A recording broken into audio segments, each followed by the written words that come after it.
This morning, the New York Times is reporting that the helicopter may have been flying outside of its approved flight path and higher than it should have been. It's your boy Rowdy, and we back at it again with another video. Today's video is going to be us catching up with these plane crashes. If you thought the one in DC was crazy, this is going to blow your mind. There was another one in Northeast Philly. I'm like, what is happening? You know, we're going to get into some other things. I believe that Trump has been utilizing the whole diversity, equity, and inclusion. He's been using that because we are putting people who do not deserve roles in these titles just to say that we can fulfill certain positions. And what people fail to realize, it's not about race, so to speak. It literally is, because we need a certain amount of these kinds of people. It could be male, it could be female, white and stuff. You have to think about certain entities, and you got to think about the demographics in those areas of those entities. Congress is a small representation, but I do feel like it does represent to a certain extent. If you look at what happened in LA, those people who worked at that fire station, those people weren't inept to do the job. And you can see, based off of how long it's taken, not just, it's from the top down. So the fire chief was also I believe she was a gay woman. And then there were probably gay people that worked there. First of all, your being gay is irrelevant to a job. So if we can come up with diversity, equity, and inclusion to disclude your sexual preference, that would help with what Trump is doing. The problem literally is in our face. There are people who are in these positions who do not and are not equipped and have what they need in order to do the job. So this is proof. Why is this happening now?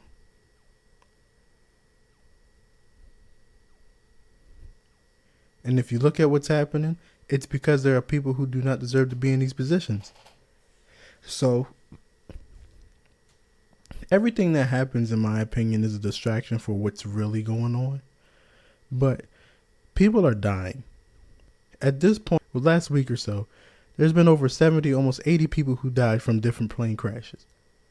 I mean, granted, the one in DC it was almost 70, but this is an enormous issue.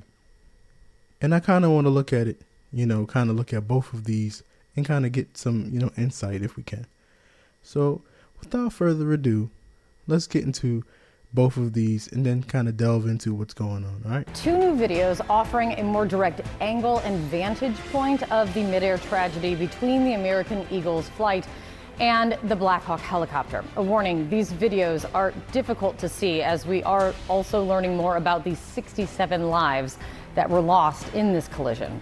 This morning, the New York Times is reporting that the helicopter may have been flying outside of its approved flight path and higher than it should have been. We'll get much more to that. Let's get to the videos. The first video we want to show you, the bright light that you see at the top is the American Airlines jet as it approached the runway. Then you see the helicopter flying directly into the frame and directly into the plane. Both aircraft immediately then crashing down into the Potomac River. The second video, it appears to be surveillance video from the airport and showing the very same helicopter moving along the river as the plane approaches the runway at DCA, and then the collision and the explosion and into the Potomac River. Horrifying. Both of the so-called black boxes have been recovered from the commercial jet, are being examined and analyzed. Those black boxes are going to be key to pinpointing what exactly happened in the moments before the deadly crash. CNN's Renee Marsh is following all of this live from Reagan National Airport. Renee, What is the latest that you're picking up? Well, let's focus on the victims first, Kate. We can tell you that as of this morning, 14 bodies are still missing, 4 of them still pinned inside of the aircraft, and 2 of the soldiers who were inside of that Black Hawk helicopter have yet to be recovered. We know that recovery efforts will resume soon as sun comes up this morning. Now, we also are expecting the flight manifest with the names of the victims, all of them who were on board the commercial aircraft, to potentially be released today. And we also know that President Donald Trump has plans to meet with some of the victims' families. It is unclear when that meeting will happen. Now, as for the investigation, that is ramping up this morning. You mentioned the black boxes have been recovered from both aircraft, both the airplane as well as the Black Hawk helicopter. The NTSB telling us yesterday that they expect to have a preliminary report with a readout from these black boxes within the next 30 days. Investigators are also waiting for a crane to arrive on this crash site. That crane will be helpful in trying to remove much of this debris. That will be critical in this investigation, as well as the debris will hold clues for investigators. And Kate, this morning we're also learning about staffing in that air traffic control tower. We heard that air traffic control audio in which they warned the pilot of the Black Hawk helicopter about the commercial regional jet. And now CNN has learned that one air traffic controller was actually working 2 different tower positions, directing traffic for both local traffic as well as helicopter traffic. However, this source tells us that that is not out of the norm. Kate?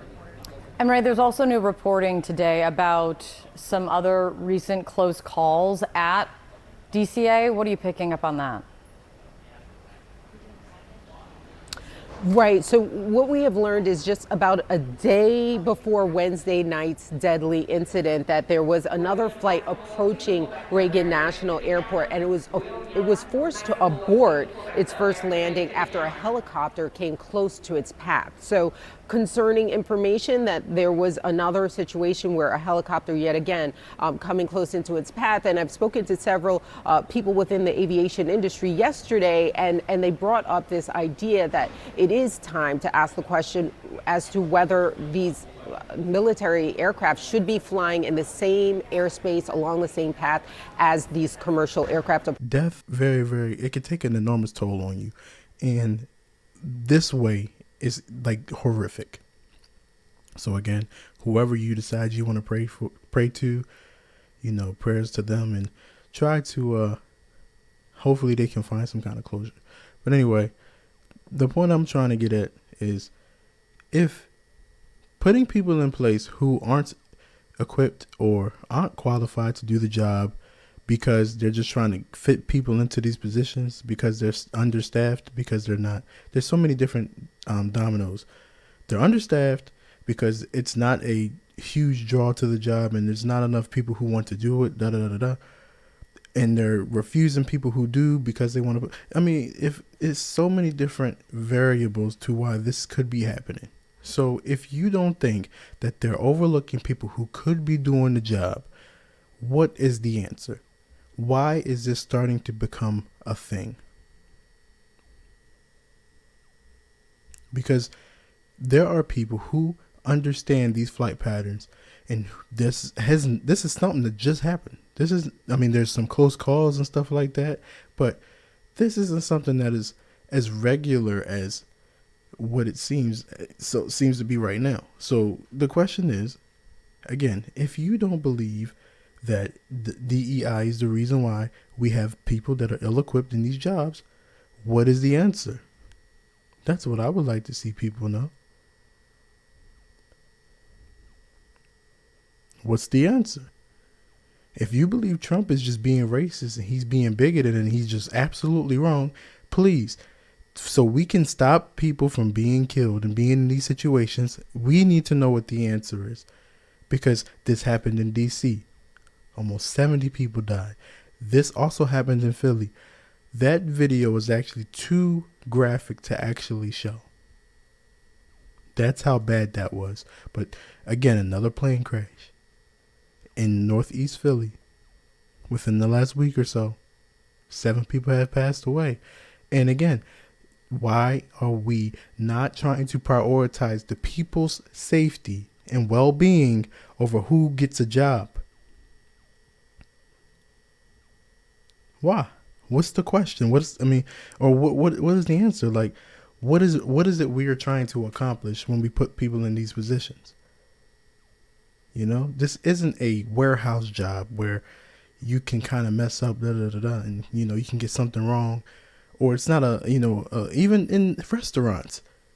If you don't do something to the T, you can make people sick. In grocery stores, if you don't follow certain instructions to the T, you can hurt somebody. We in these jobs need to understand that people need to be prioritized. And that goes for every job, especially a service job such as this. Cops, firefighters, all of those people, you have to be a good public servant. You have to be good with customer service, because those jobs can be life and death.